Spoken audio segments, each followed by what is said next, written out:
Before the Second World War, one of the great landmarks in Belgium was the 600-year-old Gothic cathedral in the city of Antwerp. Towering over the city, this architectural achievement was a spiritual symbol, linking the inhabitants with a great cultural past. The cathedral, as well as other old buildings, reminded the people of a way of living that had stood the test of time.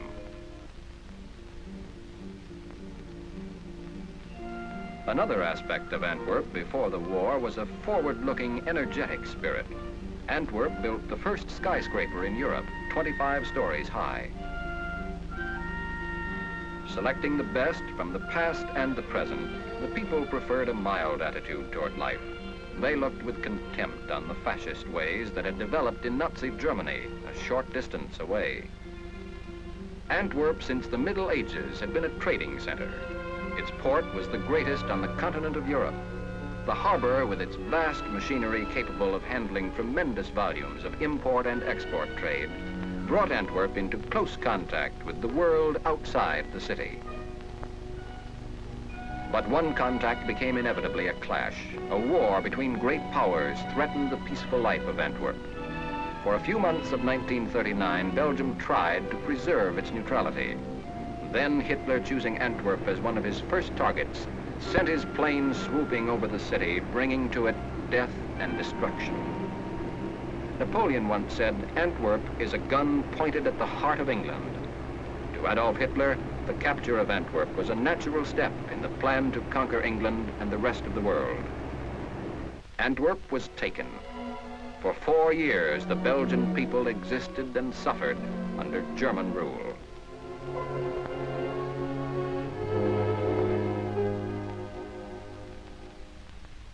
Finally, the Allies invaded the continent, bringing the hope of liberation to the conquered peoples of Europe. As the invasion proceeded, supplying the forces became an increasingly severe problem. The beaches became a crowded bottleneck of supply.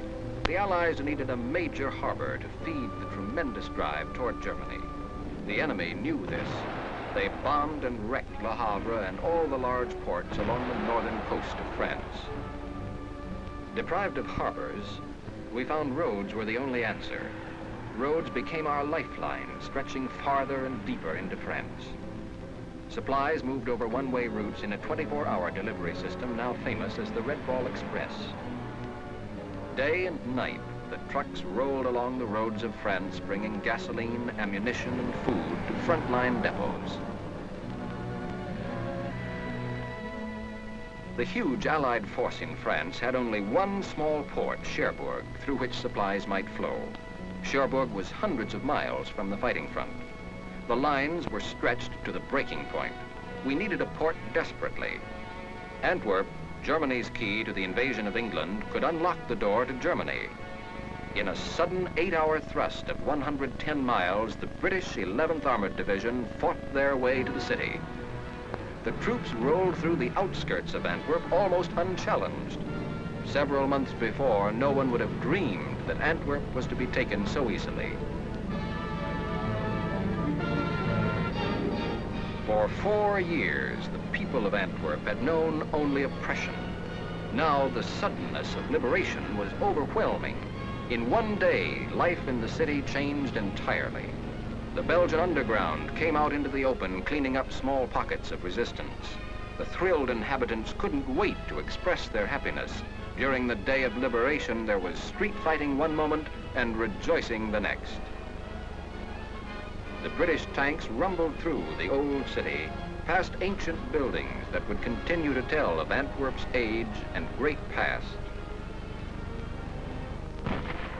Moving out into the edges of the city, Allied forces met stiffened resistance as the Nazis made a last-ditch but hopeless stand. In the dock area, German snipers remained to cause some trouble, but Canadian troops soon pushed them back across the Scheldt River. Ultimately, the dock area was cleared, although German troops held on for a while in the islands guarding the entrance to the port. Amazingly, Antwerp was taken almost intact. The whole port system of canals and docks fell undestroyed into Allied hands. The Germans had their explosives in place ready to demolish the harbor, but they waited too long. The underground seized the locks and over 600 cranes. These facilities were captured in such excellent condition that they could be used without delay. One obstacle remained. The entrance to the port had been heavily mined. Minesweepers that had done service along the British coast combed the lower Scheldt River, one of the most heavily mined areas of World War II. On November 28th, the first Allied ship, the Fort Cataraqui, came down the Scheldt River. It docked amid little fanfare, but its arrival signified a great change in the European supply picture. The cranes swung into action. Antwerp became the funnel for 50% of the Allied equipment arriving in Europe. Supplies poured in for the armies on the continent of Europe, for the Canadian First Army, the British Second, the U.S. Ninth, the U.S. First, the U.S. 15th, the U.S. Third, shells, gas, tires, food, tanks, and bells. Bells for the towns of Belgium. As the bells went back into the churches, the doubt and fear that had grown in the hearts of Belgian civilians began to subside. The bells told a joyous message. The enemy had gone. There were friends about now. There was nothing to fear.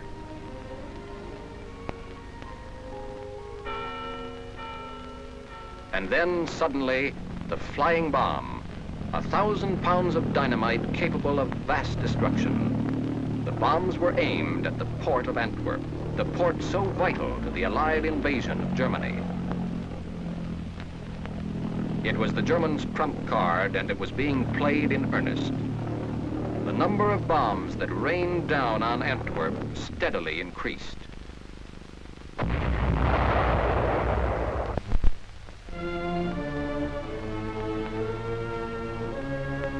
Some of them landed in the port.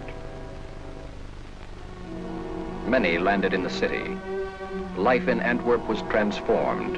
Each bomb killed or wounded an average of 38 people. Old women accustomed to a round of housekeeping and shopping were suddenly crushed under tons of debris.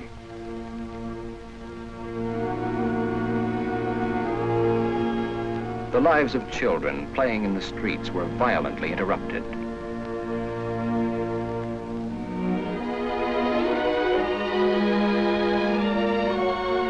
Homes became a ghostly setting for those who escaped death. Antwerp, its port and its people would have been wiped off the earth were it not for the defense system known as Antwerp X. The story of Antwerp X began before the bombs came. Allied intelligence knew that the Germans had been building launching sites east and southeast of Antwerp. Counter preparations had been made. Under General Claire Armstrong, a combined organization of American, British, and Polish gunners were assigned to the defense of the city. It was their job to defend the city against the V-1. Against the V-2, which traveled too fast to be seen, there was no defense. We knew that the German attack could come from many directions. Our strategy was one of shifting defenses.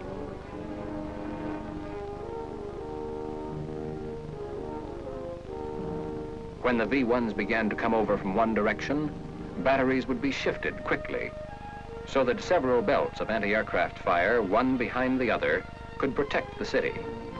To make this strategy a success, new lines of attack had to be expected, and anti-aircraft units had to move quickly from one position to another.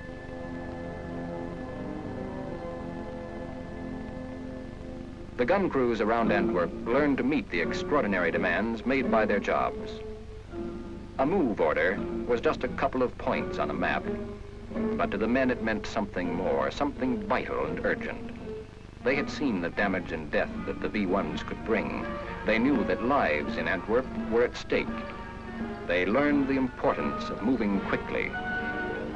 At all hours of the day and night, the small towns of Belgium shuddered as heavy equipment rushed along the quiet streets on the way to new positions of defense.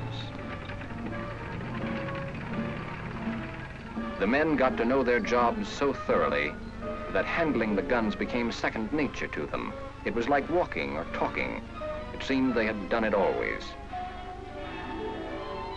They learned speed in setting up, speed in getting the word through, speed in firing.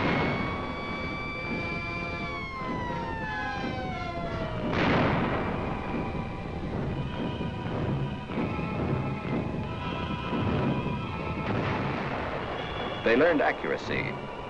When the bombs first came, our gunners shot down only 1 out of every 2 bombs.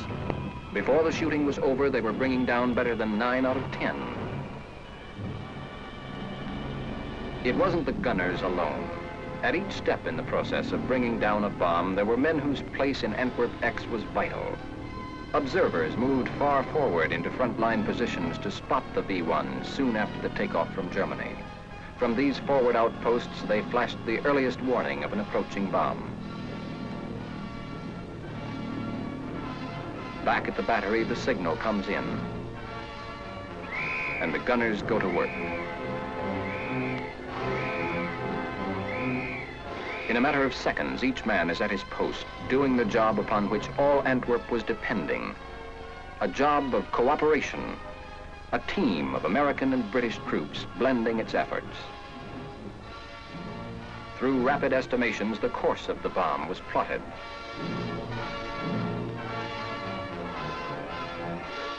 Plotting was based on information received by radar units. Antennas scanned the skies, listening, feeling, searching to discover the course of the bomb as exactly as possible. The bomb comes into range of the gun battery. And now the gun crews have their target.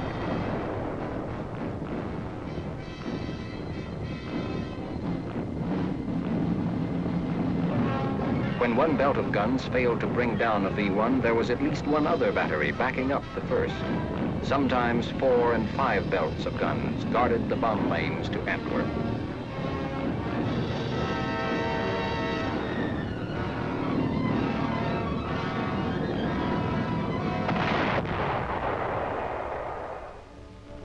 For 160 days, the men of Antwerp X were on duty every day.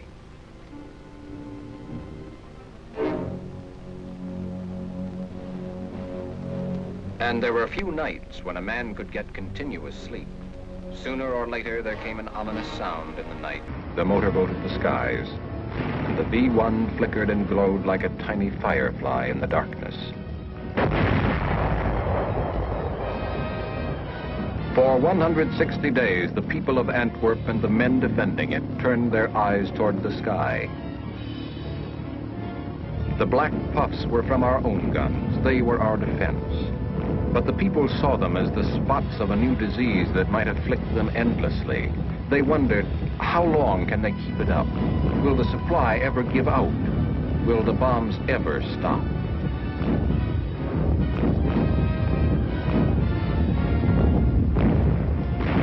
On some days, there was a fine sky, perfect weather for a holiday. But this was not typical winter weather. More commonly, skies were gray. Often the targets were blurred by fog.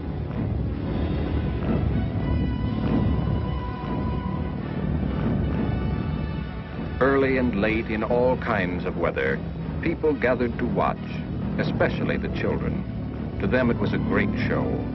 No matter that the V-bombs were deadly, this was a performance, rain or shine. It was fascinating to be a spectator.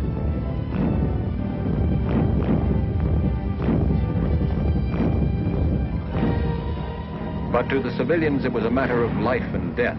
Their homes and their city were in the balance. The gunners were their protectors and defenders, their only hope against the deadly weapon in the sky.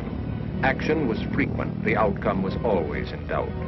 Sometimes a hit was freakish, damaging the flying mechanism so that the bomb hurtled to the ground in a crazy spin.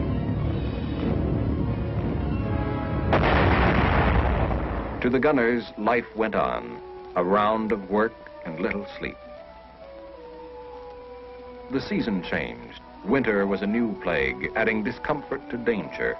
There was cold and mud.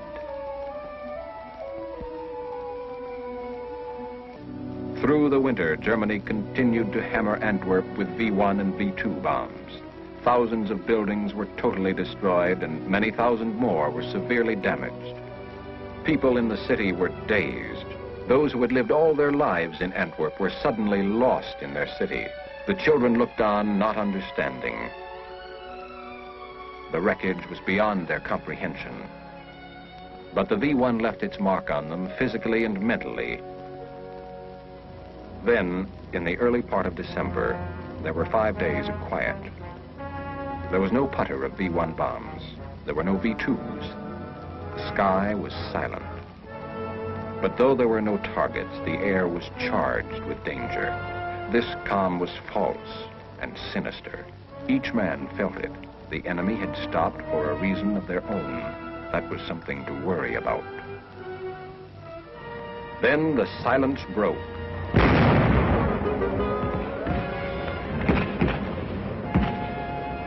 The German High Command, realizing the importance of the Allied supply source, poured all its ground strength into a huge, dangerous counteroffensive, the Battle of the Bulge.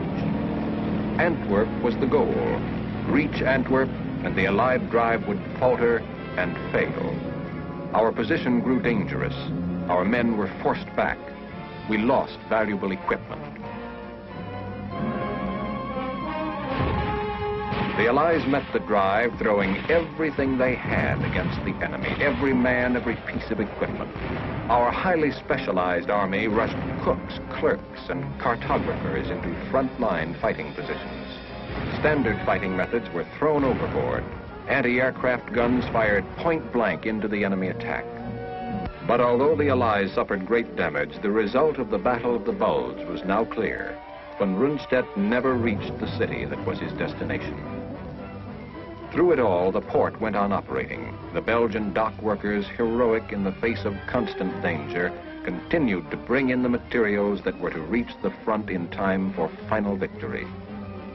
Truckload after truckload rolled through the streets of the city to the Western Front.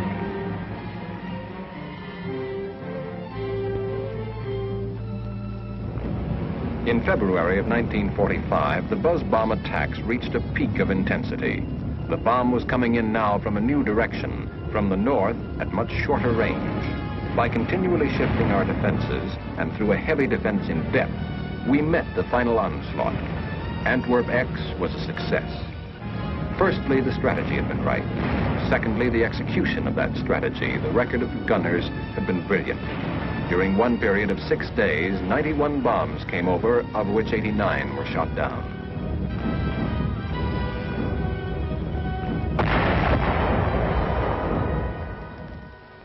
The number of bombs that penetrated the defenses of Antwerp were only a small proportion of the destructive avalanche that might have reached the city. The shooting was over. Hundreds of thousands of rounds of ammunition fired into the sky had saved a city and protected a vital port. Antwerp X had played a major role in bringing the war in Europe to a rapid conclusion. Antwerp survived a war while being in the very center of it. The people had paid a price in lives and property. But beneath the surface, there had been a profound change.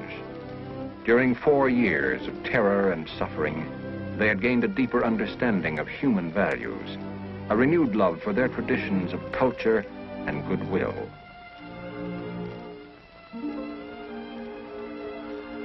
The citizens of Antwerp look about them now, at the old buildings, the old landmarks, still standing, reminders of the destruction that might have come to them, reminders of the evil that might have afflicted them not for 4 years, but for 40 or 400. Their city lives on, a monument for the whole world to see, an affirmation of the good that is in mankind, that can survive.